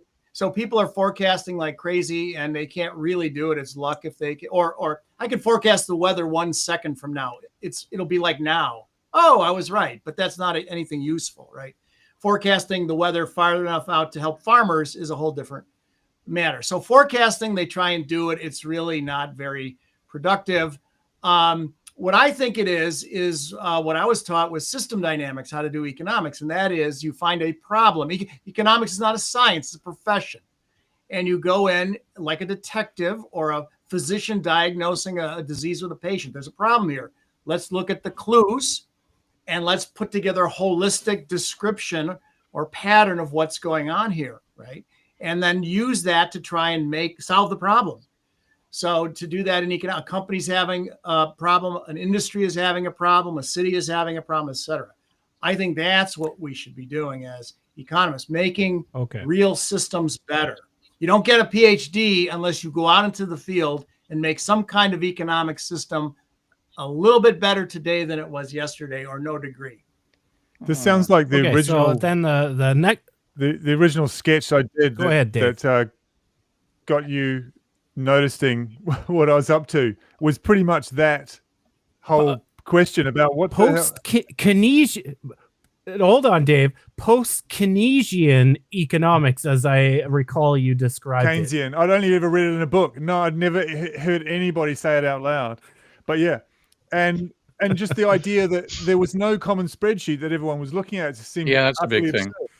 So I've never really understood it. But tell me, would there be, like, let's say at the moment, I mean, metaphorically, this is not quite real, but the government or someone in government goes, hey, get me an economist in here. Would it be a different world at all if they were going, get me a system dynamics practitioner in here? I know it's a subset of economics, but to be damn side better. They're damn side better. And so that to me seems to be what is missing is we're not we're not really tough enough on economists, not necessarily for bad forecasting, but generally speaking for not having any kind of agreement where they're going like, well, for better or worse, we're saying the model is this, and we all agree, and that's what we're all using. It's a sort of free for all still, and I find that. Well, no, it's actually not so much a free for all. It's a failed paradigm. Right. And the vast majority of economists are still neoclassical. They all they share a paradigm. They all believe in equilibrium and utility maximizing versus cost minimizing system of capitalism, and they use DSGE models, and they're completely and utterly useless. Okay? In fact, that's a compliment. They're worse than useless. Negligent. I've told this story before. I'll tell it again here. Some years ago, Al Gore, when he was VP, gave the commencement address at MIT and spent a half day with the system dynamics group at MIT. And the only MIT thing he mentioned in his address was system dynamics. So Al Gore loves system dynamics. So back then, you may or may not remember, the Clinton-Gore administration was going to reinvent government, right? So as part of that, and Al Gore as VP was in charge of reinventing government. And so he asked that a system dynamicist come down to the White House and brief his staff. For some reason, the MIT guys were busy, so they sent the B team, me. And surely not. I went down to the White House and briefed Al Gore's staff on system dynamics. Al Gore was not there. Nobody famous was there, just all bureaucrats. So I was given 1 hour, 45 minutes for my presentation, 15 minutes for Q&A. So I brought my best stuff. I brought my A material, right? Stocks and flows and gee whiz and all this. And when I was finished, it was time for Q&A. And clearly there was one person in the audience who's kind of like the head staffer, very clearly. Everybody was deferring to him. And he says, well, Professor, thank you so much for your presentation, but I got to tell you, we could have any one of a number of professors or consultants come in here to the White House, and they have their techniques, use stocks and flows and feedback loops. Other people use their techniques. And so quite frankly, none of that moves me very much. So now at this point, I'm looking, is there an exit door I can slide out of? Look, it's Halley's Comet and just get the hell out of there. I give him my best stuff. I got nothing else, right? But then there is a God. He says, however, there is something that you said that's very important. And I'm like, oh, thank God. What did I say that was important? Because I said a lot of stuff. And he said, what happens at the White House? Thank you. What happens at the White House? That's the B team. Yeah. A team, B team. Too funny. No, it's okay. And me and Ty are the A team. Yeah, right. Yes. So the guy says, what happens at the White House when something bad happens? Because the president says, get the top 10 experts in the world in here and have them tell me what the hell to do, right? And he says, we do that. And he says, guess what? Those experts cannot agree on anything. Now, at the time, he said, the Blue Ribbon Task Force on Social Security gave us 3 different plans. He said, the global warming commission can't even agree that there is global warming. And he goes, we tear our hair out at the White House. And he said, Mike, you said that system dynamics can be used when we do group model building to help experts and stakeholders reach a consensus. Wow. And he said, if you can do that, that is huge, and we can really use that at the White House. And I agree, and you can update that model. He went out the front door. Yes. Actually, right. Churchill said that about Keynes, I believe. I could get a room full of economists. I'll get 10 different opinions. If I ask Keynes, I'll get 3. Two economists. I'll get 2 different opinions, and 3 of Lord Keynes is one of the economists. That's it, yeah, right. So it's a problem. It's been a problem for a long time. But yeah, I think that's the thing. I think because it's sold, I think culturally to the public as a hard science, even though it's not. I think that's where we culturally come up against it, thinking, "Oh, surely the economists know what's going on." It doesn't work like that. And I think that's the maybe it's the demotion of economics as the discipline that can explain what's going on in the economy is what we need. And then, yeah, just say, look, it's much more dynamic than that. And then guys like you would get more of a say somehow. That's my broad understanding of what's going on with economics in the world today. Yeah, it's left up to finance touts really to say what's going on, which I think is culturally stupid. Well, I think part of the problem too is people have the wrong mental models. Again, Lord Keynes told us about the fallacy of composition, and the reason we have macro as distinct from micro is because people think what happens at the individual level is the same that happens at the aggregate or macro level, right? His famous example, if you save more, good for you. I save more, good for me. If everyone saves more, ceteris paribus, no good. You throw the economy into a recession. Everybody's saving a higher fraction of a smaller GDP or national income. So, but people think I have to balance my budget, so the federal government should balance theirs. You know, they have that sort of, you know, mental fallacy or whatever. And unfortunately, the incorrect interpretations are very kind of intuitive and easy to understand. So everybody adopts them. And so they don't, you know, and when you're using the wrong models to make decisions, no good. Absolutely. And that's the case. That's the state we're in right now. It came up in a you can, Dr. T, you can send super chats if you keep watching this. I'm very close to monetization on my channel, but you can't right now because I am not good enough. I've got a follow-up question. We can talk about, you know, Keynes all day. You can talk about Keynes, talk about me, but let's not talk about Keynes all day. I've got a follow-up question. This is what Mike said. So he said, you know, about economic forecasting, it's generally wrong. You can guess a minute into the future. It's sunny out right now. Okay, and it's going to be sunny in a minute. Agreed. Because of our past experience with the economic community, economists, not being fruitful at forecasting, does that preclude the possibility that we should strive to be able to do that? For instance, we used to use the almanac, farmers, based on past weather cycles to predict what was going to happen that season. Of course, Edward Lorenz came along and other scientists came along, introduced complex systems to the field, and we can forecast further out into the future. Should we be striving in the economic community to achieve that as well? Mike or Steve? You take it. I haven't been talking too much, Mike. I'll give it to you. So just a sidebar real quick. Ed Lorenz, the meteorologist who came up with the Lorenz equations and the butterfly-looking attractor and all that, his son, Ned Lorenz, is an economist and used to teach with me at Notre Dame. Sidebar. So people forecast, and forecasting in the sense of I have a plan or I have some idea of where we might be going is not a bad thing. And guess what? People do it anyway. You know, if you're going to school, you're doing that because I forecast I'll get a better job when I go to. So it's a natural thing, and we should do it. The question we would have as systems modelers is, how is that forecast used? Where is that information feeding back into the system, and what decisions are being made in light of that forecast?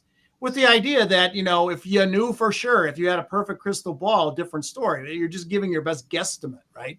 And I think forecasters know that. They hedge left and right. Well, you know, there's a confidence interval here and all. So therein lies the question. And can you use the forecast differently, that information differently, and achieve a better result, a more stable organization, or whatever the case may be? I think we should. I think we should be aiming for capacity to forecast in the same way that weather systems have done. But if you don't have the correct paradigm to begin with, it's pointless, and that's the trouble. Economics has had the wrong paradigm for over a century, 1.5 centuries now, and there's no capacity ever to make that properly forecast. And this is one reason why you've been successful, Ty, because your model, you've got banks and debt and money in there, and the neoclassical paradigm excludes them, and they're trying to predict monetary outcomes. So it's a complete failure on that front. And if economics is actually evaluated against its performance in a serious way, then it would have changed, but it hasn't. And it's the lockout from the fact that they have failures, like they didn't see the global financial crisis coming. They didn't see the Great Depression coming. They missed the major events in the system. They actually cause the instability by removing some of the what they see as frictions, legislative and regulatory controls and so on. So if they forced it up to the standard of having some capacity to accurately forecast, you might actually get paradigm shifts. So Tony mentions it, and I'd like to give a shout out to all my fellow economists in the private sector. I've met quite a few, had long conversations where they're quite reasonable, and they don't have.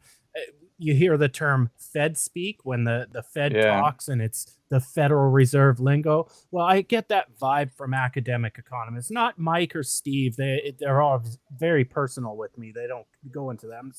Not you guys. I love you two. You are my two favorite academic economists out there.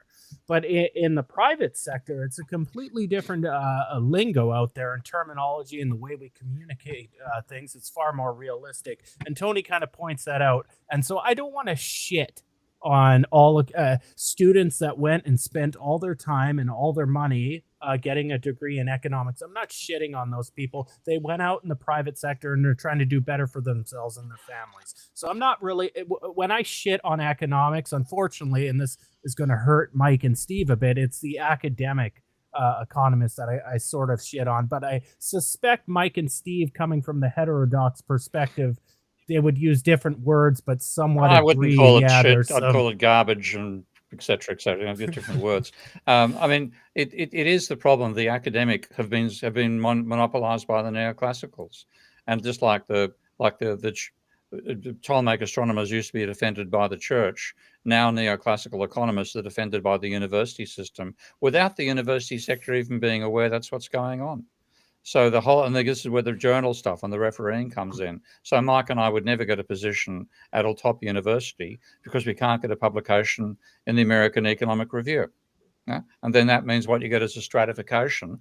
In terms of practical orientation and realism, the best economists are at the worst universities. And then because they're at the worst universities, their funding is insecure, their teaching loads are too high. You get a breakdown. The capacity to have a scientific revolution is diminished by the university structure.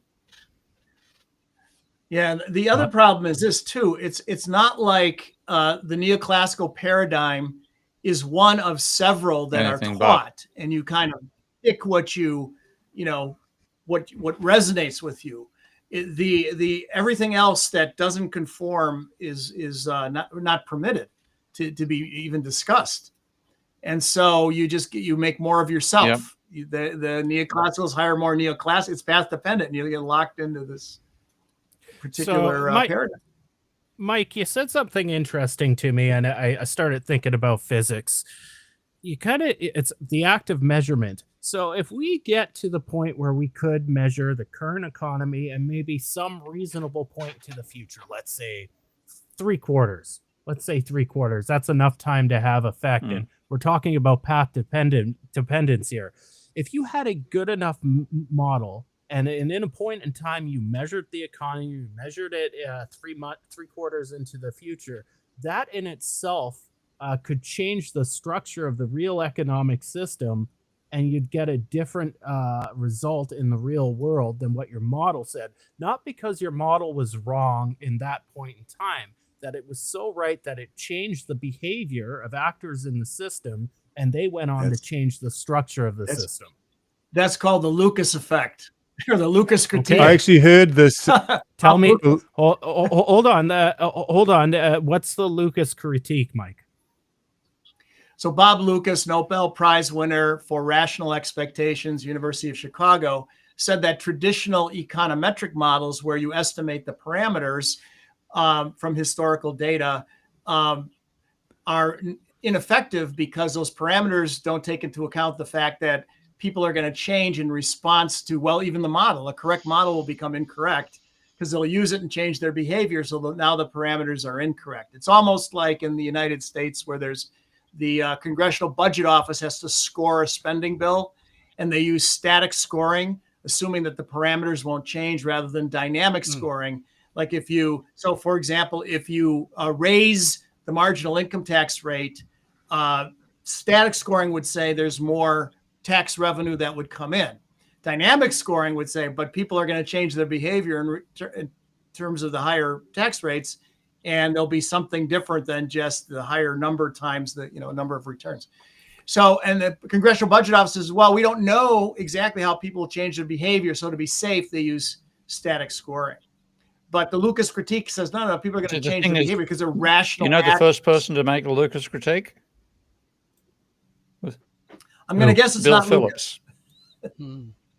Okay. He talked about this. Interesting. Bill Phillips He was a genius. So I'm And that's not one reason surprised. I'm Yeah. getting Yeah, it was. so disgusted when people rubbish the Phillips curve. They haven't read the original paper. They certainly haven't read Phil Phillips' work, which is, I think you'd agree with me, Mike, that Phillips actually predates Forrester in developing system dynamics, but he never put it into software. Would you agree? I think they were Very, very Jay was close. certainly aware Yeah. of Phillips and admired him, and I think they were simultaneously, or almost. I won't say exactly, but right around I the think same like time. a 54 for Phillips's first paper, and 56, I think, for development. For Very, Jay, very yeah, close. So that yeah. Well, independent, like if we look at one was born in a sheep farm in New Zealand, and the other was born in a cattle farm in somewhere in America, Wow. Nebraska. There you go. I think they're very close. They were in unison, really, at the same time. If you look at it from the Moniac machine to system dynamic programs, you could say, okay, Phillips won the race. But I think they were both working on it right in the same time period, right? Yeah. And coming to the same dynamic conclusions about nonlinearities and how you could model it and show it. And of course, Phillips used pipes and water, and Forrester was a little more hip and it got into the digital revolution. Phillips's machine was essentially an analog computer, and Jay was working in a digital computer. Dave, you were going to ask a question, and then all of us were cutting you off. Chime in on it was that. only I'm sorry I anecdotal. did that. That I went to a talk early on in Hannah Fry's career. She's a British mathematician and presenter, and she was trying to explain the Lucas. What's it called? The Lucas, whatever Critique. it's called. Critique. Critique. And by way of showing the problem that Google encounters with Google Maps, when you map out, look, if you go this way, it's going to be quicker. Of course, everybody sees that simultaneously, and they go that way. It doesn't make it so quick. So it's a real problem with that sort of data at large scale. Now, there's a counter argument in system dynamics that the structure of the system is what we call policy resistant. So it's a lot more resilient to people taking in information and then making a change. And in fact, there's counterbalances. So in fact, that the Lucas critique could actually be kind of fought off with the theory that systems are so entrenched that they're resistant to policy. So let's say a forecast from a government institution is a policy in itself, and it informs people, but the system is so entrenched, like capitalism is so entrenched, that even people taking in that information and making adjustments might cause some sort of short overshoot and collapse, but it still returns to the same path dependent result over time with some variation. There's an argument. I think it's the structure. I mean, the whole argument by Lucas is basically, you're a free agent. You can change your behavior, and the behavior changes the system's response. But the thing is, what one of Marx's great comments: men make their own history, but not at the time or circumstances of their own choosing. And that's pretty much the system dynamics process. Given the structure will determine far more of the behavior than the behavior of individuals to determine the system. Well said. Mike, being in system dynamics, and the Lucas critique very well, and you also know the position of system dynamic modeling and policy resistant systems. How do you kind of chalk all that up? So I would say that a path dependency locks systems into bad behavior, but that's really a positive feedback process. The institutional economists would call that circular and cumulative causation. That's Gunnar Myrdal's idea. Whereas policy resistance is a negative feedback dominated issue, where you have the goals of the policymakers and the goals of the people in the system, and they're not aligned. So the policymaker pulls the system this way, and these people adjust and pull it back to where it was. So the policymaker might get what he or she wants in the short run, but then the people being affected by the policy adjust and go bring it back to where they originally want it to be. So the takeaway there is you got to align your goals. Either the policymaker changes his or her own goals, or you get the people to change their minds and go along with something.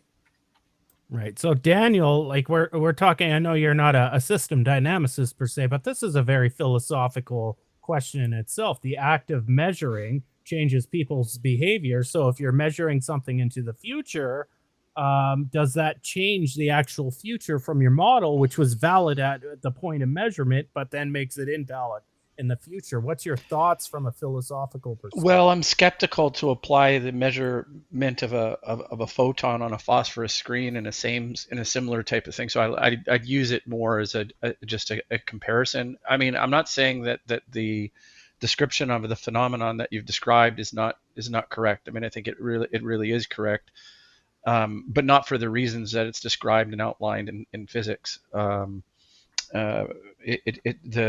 scale is just too great. So I'm just skeptical about it being very similar, like the same sort of causal sort of thing when it's referring to photons on a phosphorus screen. Yeah, I don't mean to suggest that it's the same phenomenon that we're going into the quantum realm here with macroeconomic modeling. Mm-hmm. I used it mainly as an analogy that the act of measuring itself is going to change people's behavior, which would then change the outcome of a valid forecast in that moment. Yeah, it's it's really interesting because say take something like the the consumer confidence index or something like that. It's like, oh, well, we're confident I can spend money because everybody, it's like this herd behavior sort of thing. So there is confidence that breeds more confidence. So that is it an incentive that is a tantalizing incentive that seems to be laid out in front of us to have a healthier economy through pulling the levers of emotions within the populace. It can be used for nefarious reasons. It can be used for ideological reasons. I guess I'm in agreement, right? I mean, I think it's a phenomenon that is real and deserves to be included in the models. And in fact, I mean, I'll just leave and summarize it with the next thing on my Audible playlist is System Dynamics Thinking, a course by, I'll look it up and let you guys know. But for a long time, I've thought I need to spend a little bit more time on systems thinking. And beyond James Glick and his chaos work, I haven't spent a lot of time on system dynamics or thinking in systems. I think intuitively I'm drawn to systems thinking in general, but I think there's a danger in extrapolating things into too large of a model without the starting point of describing the way the real world is. I think maybe the way a physicist would, right? So human behavior is messy. Good points. Yeah. Good points. So, the reason why I take us down all these messy directions is because these are the actual things that I have to tackle in my day-to-day job with modern macro technologies. And we have addressed the specific question that if our model becomes so good at predicting the future, it's going to change the behavior of investors. And we kind of focus on the investor market. Institutional and retail investors. And how can we tackle that? And AI is a new phenomenon that we're trying to leverage. So we're trying to get AI to learn from past forecasts how the economy veered in different direction, if there's any causal inferences we can get from that, and adjust the parameters of our model in the future. So we can use heavy side functions, right? And step our model through time and then change the parameters of the model.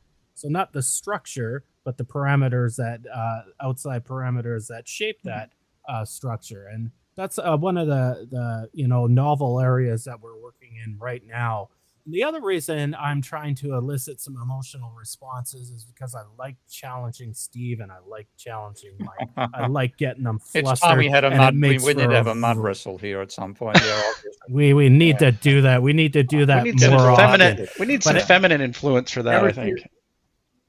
Ever see the movie Stripes? No. With John no. Candy, lean, mean fighting machine in the pit with the two women wrestling. I am actually having flashbacks to like as a 7-year-old watching that and going, "What am I watching?" Yes, I remember that. But Ty, but isn't the benefit of what you're doing? You won't have any effect of that at a large scale, simply because the number of people who buy into MMT as a way of explaining what's going on is too small and will be for a while. Yeah, so I'm not an MMTer, so my model's not MMT. MMT doesn't do dynamic modeling or anything like that. It does static counting definitions and makes inferences from that are completely theoretical. So I'm not too sure about that. But I would hope my that's dream impact of would marketing. be that. That's what I thought you were doing. No. There's a retail applied MMT, which is actually a play on MMT, but it's applied modern macro technologies. So we use like a stock flow consistent modeling. We're into that. We're into the Wynne Godley, Mark Lavoie stuff. Doug loves Warren Mosler, so he's a Mosler. Yeah, that's fan, also but what me I was myself- thinking. I've seen him talk a lot about it, so I thought that's what it meant. But yeah, fine. Okay. Yeah. So for me, that none of that stuff comes into play. I'm just I'm not into that stuff. There's not a lot of dynamic insights for me. But obviously, any dream of any researcher or any entrepreneur is to create something that's so relative that it changes everybody's behavior. But you are correct. Realistically, as we push this technology out, it shouldn't be that disruptive that we need to account for that. But because if we are saying that our model's so predictive, we have to account that there could be small variations and changes in the system. And as we know, system dynamics is very sensitive to initial conditions and it's sensitive to parameter changes. And we have to acknowledge that, right? That's one of the things that economists don't want to get into system dynamics for, because it's so hard to calibrate because it's so sensitive. So perhaps the best most successful hedge fund ever was Renaissance Technologies by Jim Simon, right? A mathematician. And what he didn't do was push his models out there. They're to this day he's passed away, but they're very secretive. They don't tell what their algorithms do. And they avoid this issue that there'll be imitators that will follow you. And then the more people pile in and imitate what you do, the less effective you lose your edge and what have you. So maybe you should do just the opposite and hide what, have NDA potential clients and just say, we'll show you, we'll give you a peek. But so we're taking a far different. So we're not like if we were consulting and we were a system dynamics consulting company and we'd go build them a causal loop diagram and then we'd extend it to a stock flow diagram and give them the exact equations. One, the model's gotten so big that it's impractical really to show all that. Two, you're exactly right. We are not ready to give that away because it gives us an edge. But we know eventually, the structure of the model will get out there. People are clever. And where our novel integration is with AI. So it's learning the real world and learning how the model behaves, forecasting, and is making adjustments in the future to the parameters. One day it would be really nice if we could train a model to change the structure of the dynamic model itself. It's a long ways off, but that's kind of where our novel proprietary stuff is going right now. But you're right, Mike. That's a lot of people have asked me on my Patreon, patreon.com/relearning economics. If you want to know, go check it out. They've asked, can I get the model? And the research part of me and the ego side of me is like, yeah, I'd love to show people this is bigger than World 3 by an order of like 10 at this point. But I can't, because I have to kind of preserve some value in it going into the future. But Mike, one day I would love to be, 60 or 70. Would you? I can give you my 3 years. Yeah, really? I can now my years. Are you saying you're not in favor of it? 40 years coming your way, Ty. Got to get minus 40 back, minus. So we got to balance the books, okay? What I'm trying to say is, I would love to be at a point in my life where it was documented and be some sort of legacy, which I know is not real, and have it's not several realistic. billion. But Uh, so there's I'd like to accumulate the funds and then say, here, have it all, right? So there's two parts of me. I love the teaching part. I love exposing people to a different world. That's fascinating to me because Steve did it to me and it triggered me, right? And I'd love to give that back, but there's that delicate balance of trying to come up with something that's novel and nobody else is using. And in the private sector, that requires NDAs, that requires privacy, that requires withholding research. So it's a delicate balance. Yeah, hang on to the cash for as long as you can, mate. It comes in handy when you get older. Mm-hmm. Yeah, I'm gonna try. I think Maria wants me to try that. Good problem to have, anyway. But anyways, if you can get there. Yeah, if I can get it, right? I got to get the cash. Right now, we're just talking about having cash and talking about being famous, and none of those things are happening for me at this point. And maybe the act of talking about it change the outcome. Will fulfill it because I'm measuring what I want There's now. the bank account's low, so there's probably a model for this. Anyways, we're at 2 hours. See me on Sunday at 1 o'clock New York time. I'm going to be reviewing a cool economic game. See me on Tuesday, the live stream. I'm going to be reviewing Ray Dalio's Empire model. That should be a lot of fun. So I'm going to be around. Make sure you're hitting that subscribe button, notification bell. You'll get the notifications. You can find Steve at patreon.com/Prof Steve Keen. You can find Dave at Substack. It's Beyond Survival. Dave, what is it? Beyond Survival. You can find Daniel at planksup.org, right? .org. And you can find Mike on the campuses of WPI teaching the young generation a better way to model, a better way to be an economist going into the future. Right, Mike? Is that something like that? And you can also get me at Trending Cycles on LinkedIn. So that's another way.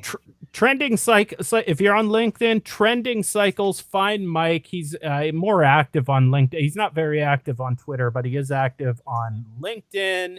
Until then, we will see you next week. Bye-bye.